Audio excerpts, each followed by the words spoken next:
Hello, everybody. It's me, Ian Rodriguez. Welcome back to the 28 challenge or the 28 chapters through the Gospel of Matthew. If you've been following along, then you are on day 10 today. And it's a continuation from yesterday when Jesus looked upon the people and he saw that they were without a shepherd. That for many of them, the deliverance and the healing that they needed, they had not yet received. And so he looked upon them and he sees that there's so many of them. The harvest is plenty, but the workers are few. And he tells his disciples that it is time to get on their knees and pray. I believe that Jesus is about to give the answer to this very prayer as he looked upon the people and saw the great needs that they had. And so starting in chapter 10 and verse 1, it says, "The prayer was no sooner prayed than it was answered. Jesus called 12 of his followers and sent them into the ripe fields." Jesus is about to separate some of those who have been in the crowd around him. He's about to separate those that he has seen are living committed to him, following him, leaving everything behind to do that. And it says he gave them the power or the authority to kick out the evil spirits and so tenderly care for the bruised and hurt lives. And this is the list of the 12 men. So I want you to know that Jesus is about to assign here in Matthew chapter 10, the 12 disciples. It says Simon, they called him Peter, or the rock, right? The rock in whom the church, the ecclesia, is built upon. Andrew, his brother, James, Zebedee's son, and John, his brother. And so we see that the two sets of brothers are listed here as disciples. It says Philip, Bartholomew, Thomas, Matthew, the tax man, who has written this gospel that we're reading today. James, son of Alphaeus, Thaddeus, Simon the Canaanite, and Judas Iscariot, who later turned on him. And so we see that there are 12 that are now assigned. Jesus is now going to give authority to do what? It says to drive out evil spirits, or to drive or cast out demons, and that they were to tenderly care. They were now going to be, in a sense, shepherds of the people, that when they had a need, they were going to be able to pray for them. They were going to be able to lay hands on them and they would be healed and recover. They were going to go forth and edify and encourage the people, those who are broken in spirit, those who had broken hearts. They were going to be able to walk in the same authority that Jesus walked in. It says Jesus sent his 12 harvest hands out with this charge. So again, we learned yesterday that 12 is a holy number, right? And that there are 12 tribes of Israel. And here we see Jesus continuing to establish something that must be completed by 12 faithful few, okay, these remnant. And so he gives them instruction on, now that he's about to send them out on assignment, what they must do. It says, don't begin by traveling to some far off place to convert unbelievers. And so he's saying this isn't necessarily going to be a mission trip where you're going to go to some foreign land to convert non-believers. It says, and don't try to be dramatic by tackling some public enemy. So also, this isn't about pretense. This isn't about our emotions. You're going to go with this assignment sober-minded and understanding what Jesus is sending them out to do. It says, go to the lost, confused people right here in the neighborhood. As he's saying to them, we have work to do right here where we live. He looked upon the harvest and he could see that, yes, there were probably people going to be beyond that reach. But right now, their focus in ministry was going to be in the cities and the territory that they right now were going to occupy. And he could see even just that task was going to be a massive one. And so he didn't want them to start already planning to go off to far off places. They had a lot of ministry to do right where they lived. Now, I'm going to tell you this. There are some of you under the sound of my voice right now who are called to missions. When I say missions, I mean maybe a mission across the seas or in another country or maybe even another state.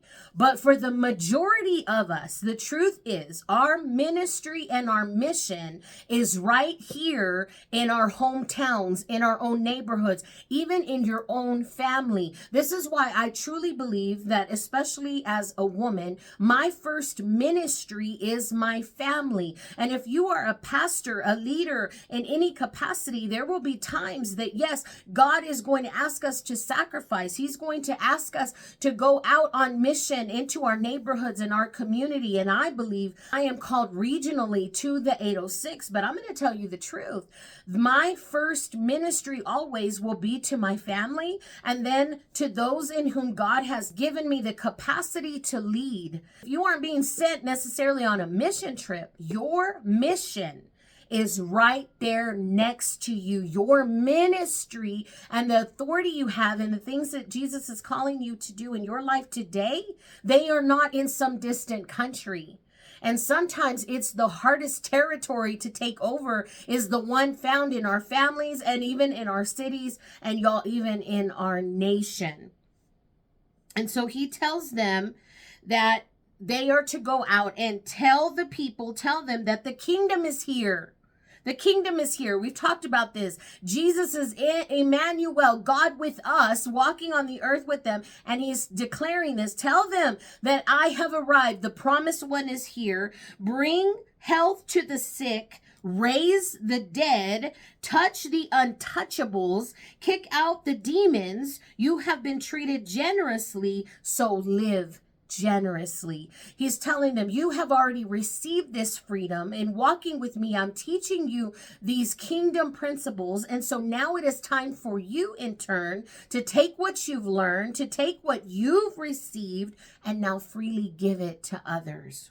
It says, don't think that you have to put on a fundraising campaign, before you start. He says, don't think that you have to start out by already having all the resources you need. No, as you go, God will provide, okay? It says, you don't need a lot of equipment. You are the equipment, powerful. You don't need a lot of equipment. You don't need all the degrees hanging on the wall. You are the church. You are the one in whom God is calling. You are the equipment, and all you need to keep that going is 3 meals a day. So travel light. Wow. He says, when you enter a town or a village, don't insist on staying in a luxury inn. Get a modest place with some modest people and be content there until you leave. So we are not out to have the celebrity treatment. He's saying to them here, you're going to live a life sacrificially. And so he wants you to be content where you are and with what you have, so that you're not looking on other people and what they have, or that this is some type of celebrity tour. No, who are we making famous when we go out and preach the gospel, when we go out and evangelize, when we go out and minister in any capacity? We're not trying to make ourselves famous. We're not trying to sleep in the fanciest inn and eat prime rib every night. No, the mission has always been Jesus, simple, and that's it. The simplicity of the gospel, and to make Jesus famous everywhere we go.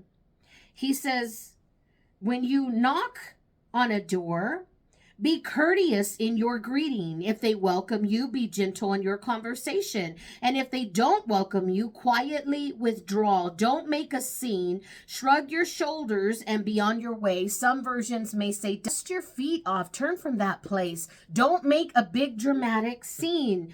It says, you can be sure that on Judgment Day, they'll be mighty sorry, but it's no concern of yours now. So really, he's giving them the perspective that you don't need to fight any battles. You don't need to be there cramming the message down somebody's throat. If they don't receive you, then it's fine. Shrug it off, dust your feet off, turn and walk away and go to the next place. Okay? There's still work to be done. Even when people say no and they don't want what you're offering, or they don't want to listen to what it is that you're saying, it's okay. Stay alert. This is hazardous work I'm assigning you to. You're going to be like sheep running through a wolf pack. So don't call attention to yourselves. Be as cunning as a snake and inoffensive as a dove. Some of your versions may say to be wise as serpents and gentle as doves. So many people may not understand why Jesus is saying for them to take this kind of precaution and also to have this sort of cunning way. And really, it's discernment, okay? To be wise as serpents. And here it says to be cunning as snakes, to understand how the enemy works is what he's saying to them. Not to understand it, but not act on it, but be indefensive as a dove. So you're going to be gentle in spirit. You're still going to know and discern and have wisdom about certain situations, but you're also going to be gentle. Not everything is a battle and a war. You have to understand what he was sending them into was that he knew that they were going to be able to continue on preaching the love of God, healing, delivering, continuing on with this message. And there will be people who wouldn't receive it, who just want to fight with you. And all that does is distract you from the mission. And he needed them to not be distracted, but to continue forward in everything that God was calling them to do. He said, don't be naive. Some people will impugn your motives. Others will smear your reputation just because you believe in me. Don't be upset when they haul you before the civil authorities. Without knowing it, you've done you and me a favor, giving you a platform for preaching the kingdom news. He's like, don't be afraid of getting arrested. Don't be afraid of having to go before all the religious people and the leaders of that time. They're actually giving you a platform when they arrest you. When they take you in, all they've done is given you a pulpit to preach. Wow.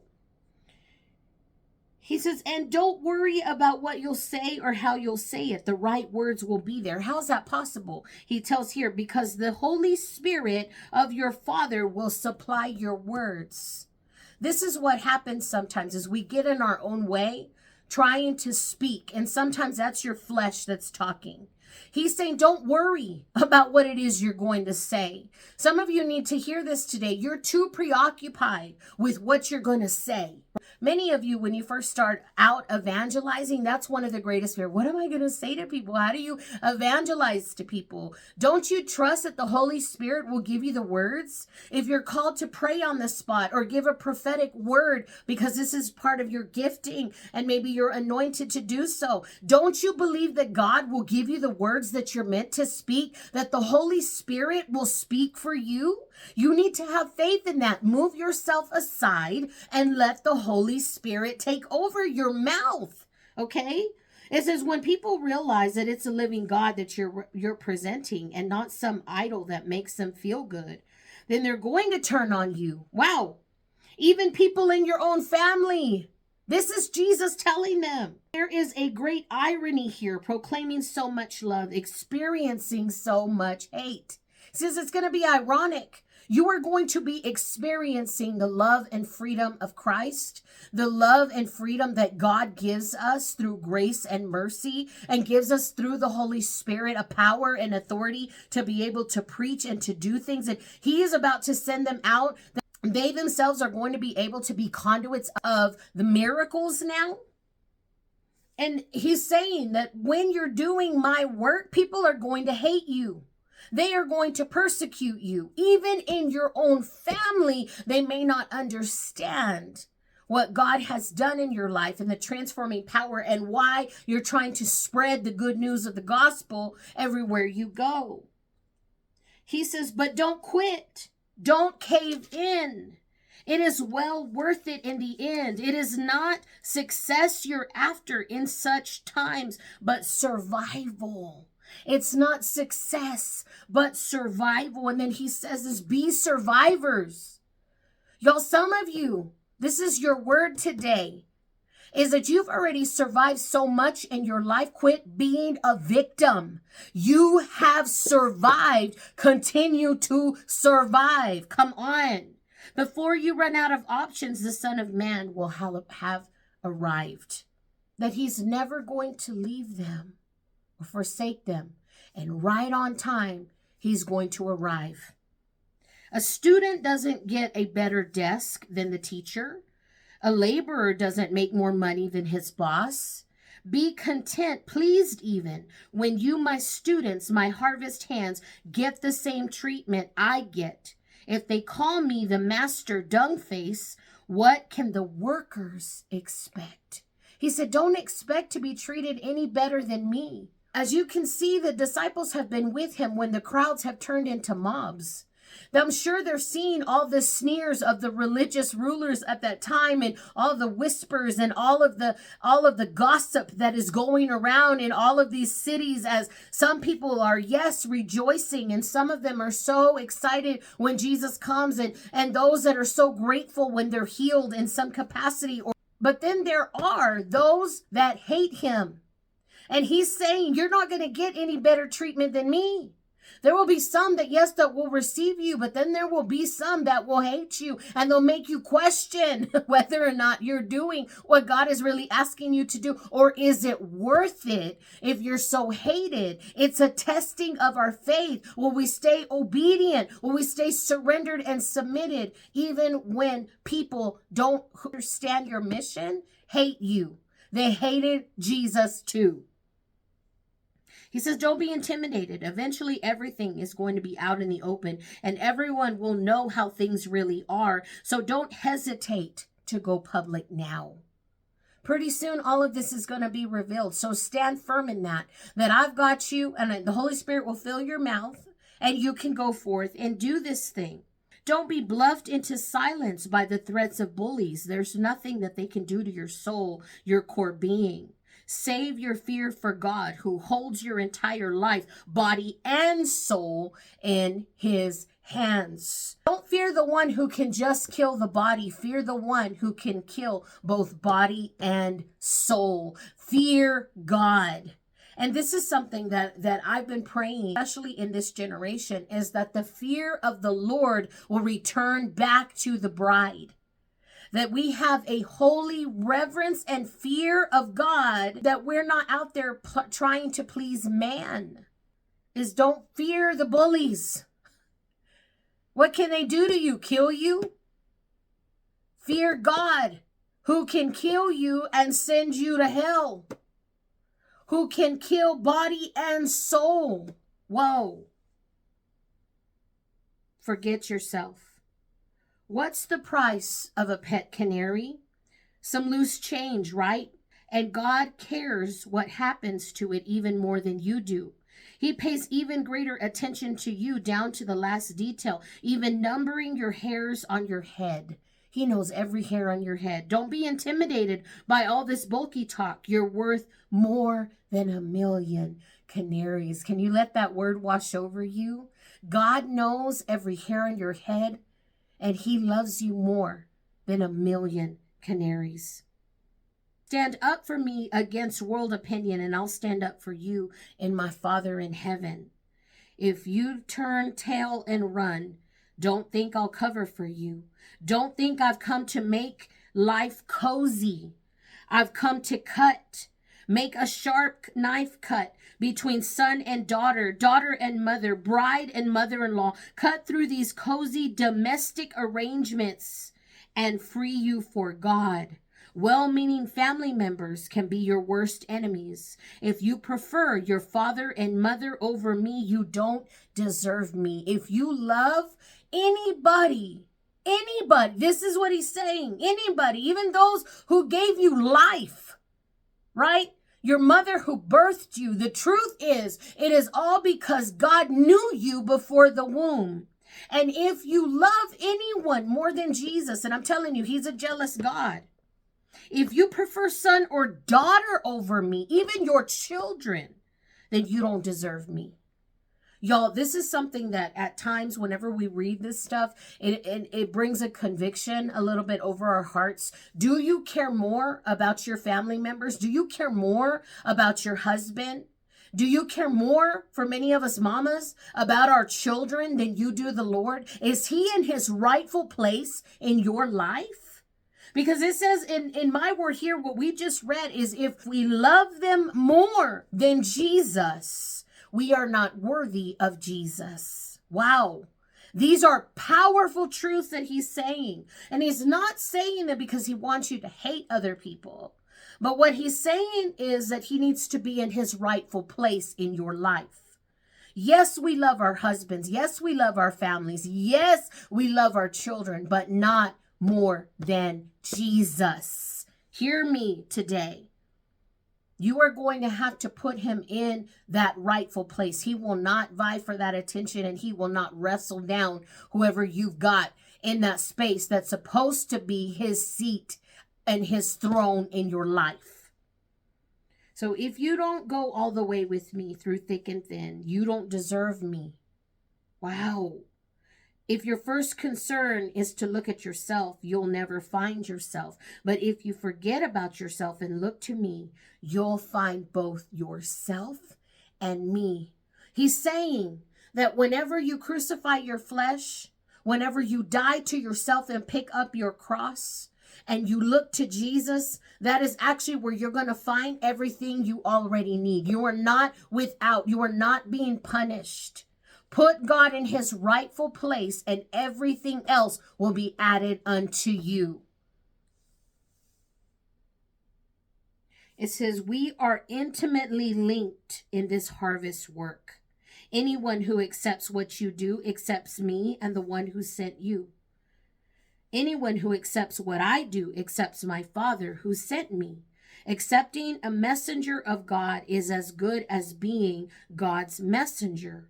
Accepting someone's help is as good as giving someone help. This is a large work I've called you into, but don't be overwhelmed by it. It's best to start small. Give a cool cup of water to someone who's thirsty, for instance. The smallest act of giving or receiving makes you a true apprentice. You won't lose out on a thing. He's saying, I'm going to give you the blueprints from heaven.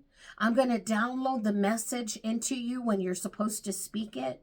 You're going to be led by the Holy Spirit, but start small. Many of you, you're waiting on the next thing, the next ministry move, or maybe even beginning that thing that God has asked you to be obedient about, because you're waiting for all the ducks, right, to line up. You're waiting for the provision or the money to be there. You're waiting for maybe yourself to catch up to what it is. And what he's saying is start small. Don't despise the little ways in which things begin to happen. See a need and meet a need. For many of you, especially if you're called to evangelism or you're called to the lost, I want you to hear me today. It does start like that. Giving somebody who's thirsty a drink of cool water. Giving somebody who's hungry a small sack lunch. It's not these big grand gestures sometimes that I think that we're thinking is ministry. No, it is small acts of kindness and love and compassion towards our fellow brother and sister, especially those who are in need. And he's saying when you show up for other people in this way, they are more likely then to bend their ear to hear the message that is being preached, not by your mouth, but your life. Understand this, you will lack nothing in the kingdom when you operate in a generous, giving way, and that you aren't expecting to live in a celebrity lifestyle. And we see that sometimes. All of ministry is over glamorized. The truth is, a lot of it is done behind the scenes. A lot of the praying and the fasting is done in secret. You may look at some influencer's life or some pastor's life or some mega church, right? And you see the little bit that God is doing in your life or in your church or in your ministry, and you're thinking, man, I want it to grow. I want it to be bigger. So don't despise the small beginnings, is what Jesus is saying. The majority of it is going to be done in such a secretive way that it's not glamorous at all. It's going to feel very mundane and at times so insignificant, but you don't realize the kingdom impact of small acts of kindness and small beginnings. See you tomorrow, friends. Bye.